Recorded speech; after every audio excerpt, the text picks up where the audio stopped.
Okay, I wanted to quickly make a video on how to change the engine mounts on a 99 Ford Ranger. And this engine is a 3.0 and it's a two-wheel drive. It's not as hard as it looks.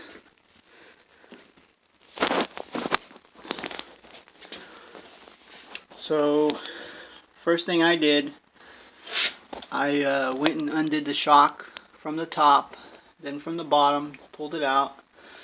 Then I took my brake caliper off, and you don't have to, but I took my mount off. I left the rotor there. And then I put the jack, jacked up the truck and put it on jack stands. Make sure you get high enough. You don't have to be crazy high. I put the jack under where the spring would go, and then I broke the bolt loose for the upper ball joint. Then I removed the sway bar link end and lowered the jack. Spring still kind of stayed in place even though there was no load on it because of this lip here. So my bushings are pretty fresh on my A-arm. I didn't have too much flex. If yours are worn out or broken, your A-arm will flex enough to where you can just kind of push on it and then pull the spring out. If you have to, you could use a pry bar or something underneath and kind of lift it and then pull it out. Once you get the A-arm down, there's no real tension on it, you know. My bushings are pretty good, so what I did, I just loosened this just a few turns. On mine it's a 21 millimeter. You could loosen it on this side too if you wanted to, but I just loosened a little bit here and it gave my A-arm a little flex to push down. Anyways, so here's the engine mount.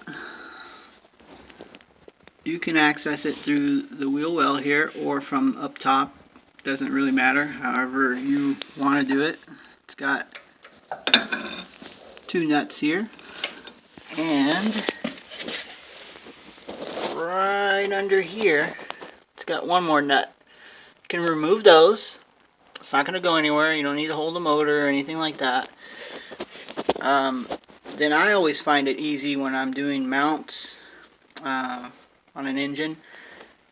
I either will go on the other side and loosen the top nuts on the other side, and what I like to do too, I even loosen the transmission mount. You don't have to loosen it a lot, but if you loosen it just a few turns on those other mounts, then you can go ahead and get your jack, put it under the engine. Of course, use something soft like a block of wood. Maybe put a towel or something on top of the wood and gently lift the engine up just enough to where you can clear these studs here, and then you stick your new mount in. Now if you loosen the other mounts, it gives you that little bit more wiggle.